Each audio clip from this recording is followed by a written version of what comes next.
حالا میخوایم در مورد ریکان صحبت بکنیم. ببینید لیست بیمارا رو میاریم اینجا. ما یه رو دیتا از یک بیماری رو قبلا وارد کردیم، میایم انتخاب میکنیم. این گوشه این دکمه ریکان رو میزنید تا تصاویر لود بشه.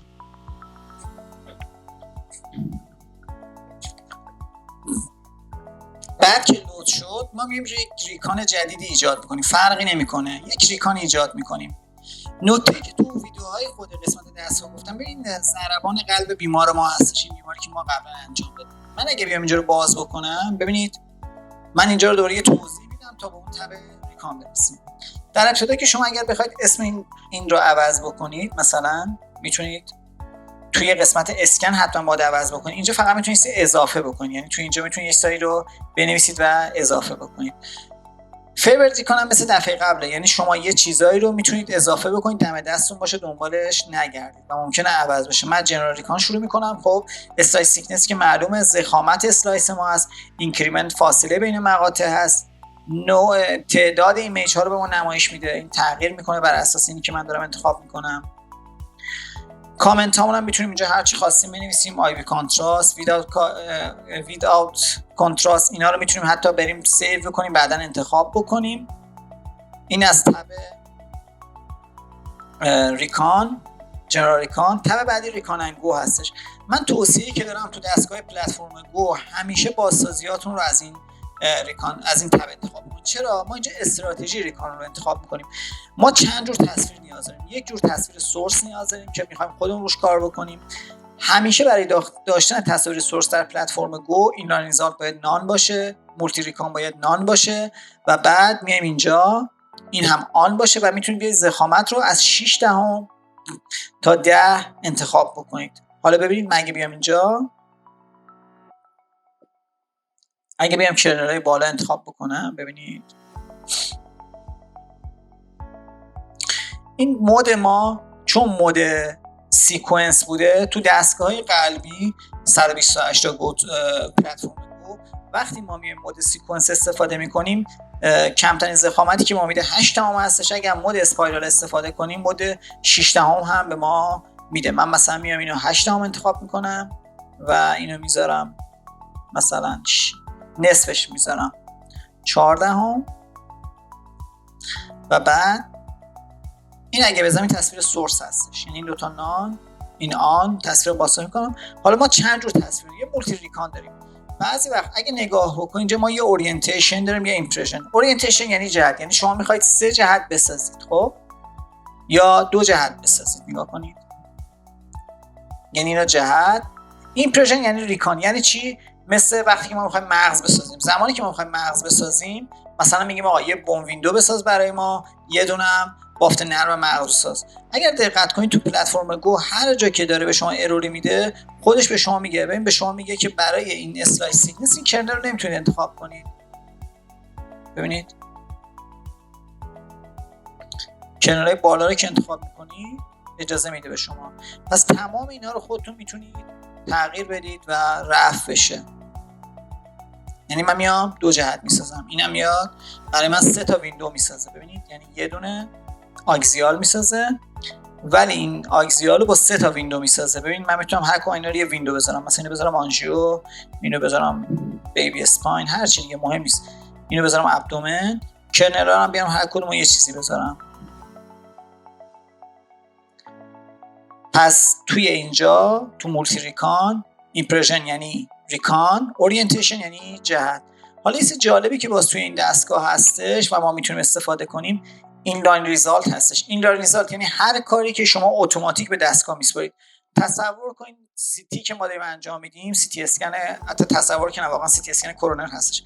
من میخوام به این دستگاه بگم اتوماتیک برای من LED رو بساز. حالا این مریض ما چون یه ورییشنی داره رو RCA نمیتونیم این کارو بکنیم. من میام اینجا از قسمت رادیال وسل رو انتخاب میکنم، بعد میام توی اینجا از قسمت اینجا LED رو انتخاب میکنم. ببین لیبلش هم شد LED و حالا میگم این رو برای من مثلا ببینید میگم برای من بچرخونش. ببینید همین تصویر با هم می‌بینید. ببینید داره بازسازیش میکنه. من روش باشم که شما ببینید.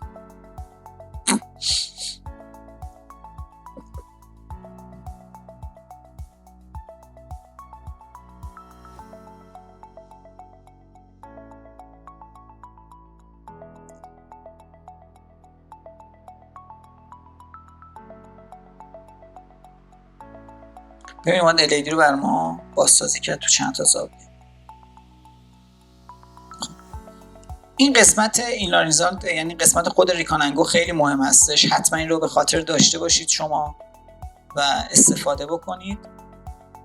پس یه گزینه پارالل هست. پارالل واسه کجا؟ مثلا شما میخواید 3 جهت گوش بسازید، میخواید 3 جهت مثلا کف دست بسازید، اینو میایید میذارید پارالل، بعد میتونید اینو بذارید روی اورینتیشن تری، 3 جهت براتون میسازه. اگر جاهایی باشه که تشخیص بده خودش براتون میسازه. الان نگاه کنید، مثلا من میام اینو میذارم پارالل، اینو میذارم اورینتیشن تری، بعد میام اینجا تو ارگانم انتخاب میکنم مثلا هارت. نگاه کنید الان دستگاه میاد تو 3 جهت برای من قلبو میسازه. ببینید یعنی اون یه دونه که ما سیو کردیم شد 3 تا.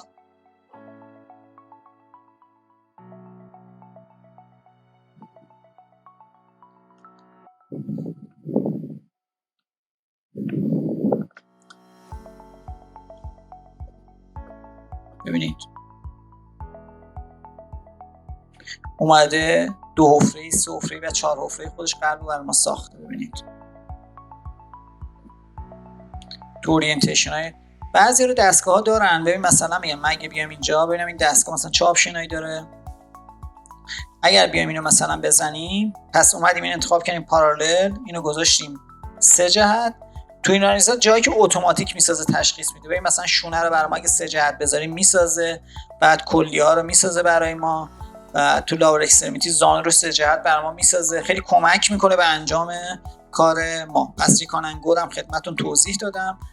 بعد اگر بخوایم مثلا یه حجم 3D رو بچرخونیم، اینو میذاریم روی رادیال رنج. مثلا من میخوام قلبو بچرخونم، میام اینجا این انتخاب میکنم، میام اینجا ارگانم هم انتخاب میکنم قلب، مثلا بدون مثلا خود بدون قلب انتخاب میکنم، میام اینجا نوع تصویرم رو میذارم VRT و بعد میزنم میسازه. ببینید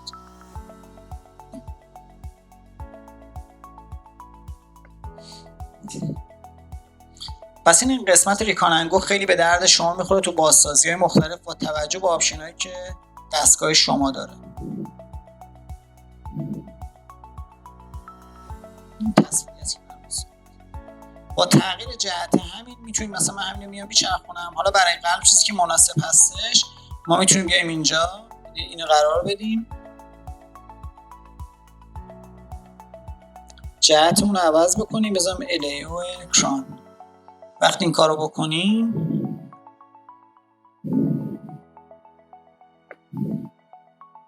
جهت بازسازیمون بهتر شد. همونطوری که می‌بینید مریض اصلا یه وریشن RCA داره، RCA اصلا نداره، ولی CX اینقدر بلند شده اومده تا پشت قلب و بعد قلب داره خون میده. خب پس این ریکاننگو رو هم خدمتتون عرض کردم من که خیلی به درد میخوره. و اگر بخواید یه بار دیگه میگم، اگر بخواید فایل سورس بسازید، پس اینا نان وقتی آن بذارید فایل سورس بسازید. تب ایمیج ایمپرشن هستش. همونطوری که میبینید اینجا ما ویندو رو داریم که بر اساس اون عضو میام انتخاب میکنیم. مثلا اگه شکم باشه میذاریم ابدومن، وقتی قلب باشه میذاریم کاردیو. فست ویندو برای زمانی هستش که ما داریم از فست کیوی استفاده، یعنی کر کیوی استفاده میکنیم. ببین عدد سیتی نامبر به شدت وابسته به اون کیوی است که ما استفاده میکنیم. با توجه به اینکه کیوی تغییر میکنه، سیتی نامبر ما تو کات‌های مختلف فرق نکنه، زمانی که شما فست ویندو رو میایید آنش میکنید، بر اساس کیوی 120 تو تمام ویندوها به شما، تو تمام کاتا به شما سیتی نامبر رو میده. کرنل هم خب یک فیلتر ریاضی هستش رو تصاویر اعمال میشه برای اینکه ما عضو رو ببینیم. نکته‌ای که وجود داره، هر چقدر کنتراست رزولوشن بالاتری میخواید کرنل‌های پایین، هر چقدر اسپشیال رزولوشن بالاتری میخواید کرنل‌های بالا. به خاطر همین هستش ما مثلا برای خود عروق قلب از کرنل‌های متوسط استفاده میکنیم، ولی برای استنت از کرنل‌های بالاتر استفاده میکنیم. سافایر هم روش بازسازی ایتریتیو زیمنس هستش روی رو دیتا. 5 تا لول داره، شما میتونید از 1 تا 5 انتخاب بکنید، ولی توصیه‌ای که هستش از 3 به بالا نذارید، میاد سطح نویز رو کم میکنه. یک الگوریتم دیگه ما داریم به نام ادمایر که روی دستگاه درایو و فورس هستش. تنها فرق سافایل با ادمایر این است که زمانی که تو ادمایر شما از لول‌های 4 و 5 استفاده می‌کنید، ناواضعی تو تصویر نمی‌بینیم. یه گزینه دیگه داریم اینجا به نام IBH Iterative Beam Hardening Correction. وقتی این رو انجام میدید، استارت میکنید و فعالش میکنید، 2 تا انتخاب دارید، یا بون یا روی آیوداین. تو جاهایی مثل پوستیریور فوسا ما اینو میذاریم روی بون، و تو جاهایی مثل داریم مثلا چیز گرفتیم، آنژیوپولمونر گرفتیم، به خاطر اون فلش دارو میام این رو میذاریم روی یود. اینم از تب ایمیج ایمپرشن. در مورد تب ریکام باکس میخوام صحبت کنیم. خب ایمیج اورینتیشن ما که آگزیال هستش، اینجا درسته بسته است، این به خاطر باز میام ریکاننگو رو بچه‌ها باید خیلی رعایت کنید. الان من این اگه نان بکنم، ببین میگه خب این اسلایس 8 ام نمیتونید انتخاب کنید، میذارم 4. و اگر دقت بفرمایید دیگه اینجا میتونم باز، یعنی شما میتونید فقط یه کورنال بسازید، میتونید یه آگزیال بسازید، میتونید یه ساجیتال بسازید. اگر من آگزیال رو انتخاب کنم، گزینه بعدی ایمیج اوردر هستش، میگه از بالا به پایین باشه یا از پایین به بالا. اگر اینو بزنم ساجیتال، این تبدیل میشه به چپ، از چپ به راست یا از راست به چپ. فست پلنینگ هم چیزی هست به نام فولی اسیستنت اسکنر تکنولوژی. یعنی اگر من بیام برای شما یه جایی رو اندازه بگیرم، ببین الان اینو فیلد دستگاه انتخاب کردم، فیلد قلب رو. شما میتونید ببین گزینه‌های مختلفی داره، یعنی زمانی که قلب رو انتخاب میکنید، حالا چون ما این رو دیتا بیمار نیست تغییر نمیکنه فیلد، ولی اگر بیمار بود این فیلد بالاتر میرفت، یعنی ما هنوز مریض انجام نداده بودیم و اسکن رو داشتیم. مثلا شما میتونید بیاید اینجا وقتی میخواید شکم بزنید، ببینید چند تا گزینه دارید. شما میگه از دیافراگم تا اسکیوم، از دیافراگم تا پویس، تا زیر سنفیس پویس و تروکانترا. پس این کمک میکنه شما اگه یه بار این رو سیو کنید، کمک میکنه به شما که مریض میخواد چاق باشه، لاغر باشه، بزرگ باشه، کوچیک باشه، خود دستگاه میاد فیلد رو تنظیم میکنه روی همون قسمت. گزینه بعدی فست پلنینگ وید، برای شما 2 تا گزینه داره، یه وید داره یه فول داره.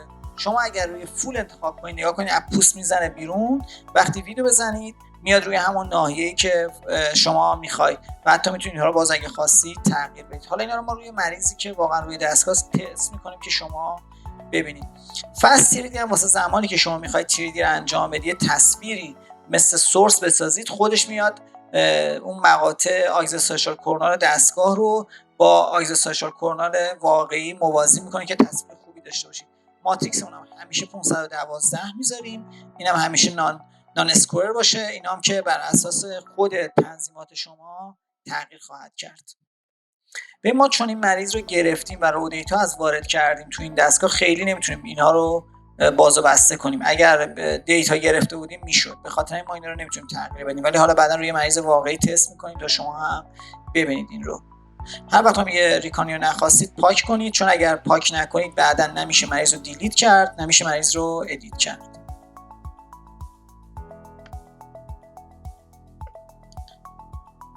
خب تب بعدی تب اتو تسکینگ هستش. همونطور که ازش معلومه ما یک سری کارها رو اتوماتیک به دستگاه میسپاریم. مثلا میگیم برای همه سکانس های ما اتوماتیک رفرنس بنداز، میاد روی این توپوگرامه رفرنس میندازه یا روی خود همین یه رفرنس میندازه. بعد اینم که خب قلب ترانسفرمون میگیم آقا بعد اینکه تموم شد به پکس بفرست. اینجا اسم ورک استیشن زیمنس ویا هست، میگیم به ویا بفرست، به اتو ویوینگ بفرست، به اتو پرینت بفرست، یا اگه مثلا یه جایی لوکال اپلیکیشنی داشته باشیم میتونیم بفرستیم توی اون نرم افزار باز بشه و کلا کارهایی که میخوایم اتوماتیک انجام شه بهم میسپاریم. حالا چون این کوتاه است من این لاین ریزالت هم پشت سرش میگم. این لاین ریزالت گفتم زمانی است که شما تا اینو فعال نکنید بقیه آپشناش نمیاد. مثلا شما مثلا اون مثالی که زدیم، شما میخواید دستگاه خود قلب بیاد بسازه، به محض اینکه فعال میکنید بقیه گزینه‌ها فعال میشه. ببین اول شما گفتم برای جایی که میخواید کات موازی بزنه، مثلا میخواید گوش بسازید، میخواید شکم بسازید، رو پارالل میذارید. جاهایی که میخواید بچرخونه، یک 3D رو بچرخونه یا یک رگی رو حوله محور CPR بچرخونه، رادیال انتخاب میکنید. ما مثلا میایم رادیال انتخاب میکنیم، نوعش خب CPR هستش. عروقی که میخوایم رو دوباره من اینجا LED رو انتخاب میکنم و میگم برای بعد اگه تیک های رزولوشن بزنم، های رزولوشن برای من میسازه. مثلا میگم 90 یا زاویهش حالا خیلی مهم نیستش، من میام اینو میزنم. ببینید الان دستگاه میاد بر من LED رو تشخیص میده. این با توجه به آپشنایی که دارید خیلی استفاده ها از این میتونید بکنید. البته RCA من گذاشتم. خب ببینیم چطور میشه و چرا اینطوری میشه. اینم گذاشتم LED. خب RCA درست نساخت به این دلیل که این مریض ورییشنی داره. دوباره اینو بیاریم ما هم ببینیم. ببین اصلا مریض RCA نداره. از اینجا CX جدا شده اومده تا داره پشت قلب خون میده و تا نزدیکای CX هم اومده، ولی خود LED رو دستگاه میشناسه و میسازه. اینم از این لان ریزالت. اینجا شما حتی میتونید مثلا این تصویر تریدی از قلب بسازید. من میام اینجا ریپیتش میکنم، میام این بار اینو میذارم روی رادیال رنج. وقتی گذاشتم رادیال رنج میام کاردیاک انتخاب میکنم، قلب یعنی خود قلب. به دوباره همونه میگه باید VRT بذاری. میام اینجا ایمیج تایپ هم رو انتخاب میکنم VRT. یه پرست هم اینجا میام انتخاب میکنم، مثلا کوشش بچه‌ها. میام کورونری رو پیدا کنم، کلسیوم، کاروتید، کورونری، سینماتیک. بعد که این کارو کردم میام اینجا مثلا میام تیک دیگه های رزولوشن هم میزنم و بعد ریکانو میزنم. اینا خیلی کمک میکنه کار شما تموم بشه. یعنی شما به زمانی که یه مریض رو زدید خیلی راحت میتونید این کارا رو بکنید تا بازسازی بشه. حالا منتظرش دستگاه چی ساخت. خب اینم عکسی که بر ما ساخته. خب اگه زاویه چرخش درست نیست دوباره من میام اینجا اینو میچرخونم. اینا همه تقصیر کارشناس. میام اینجا نمبر آف ایمیج. ببین شما باید یه کاری کنید ضرب این دوتا 60 بشه. ببین من اینو میارم توی فیورت ریکان نمبر آف ایمیج و اینم روش کلیک راست میکنم میارم نمبر آف ایمیج. حالا من میخوام تو 360 درجه اینو میذارم 4.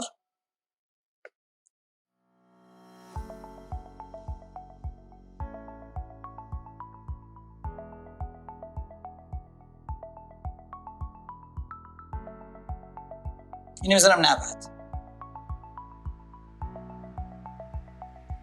خب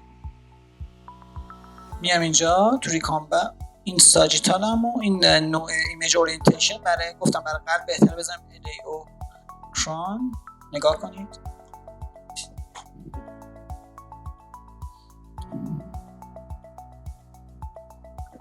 ببین به این شکل شد. ولی الان باز تصویر بهتری ما میسازیم و تصویر سورس همین مریض رو بازسازی میکنیم تا شما ببینید. خب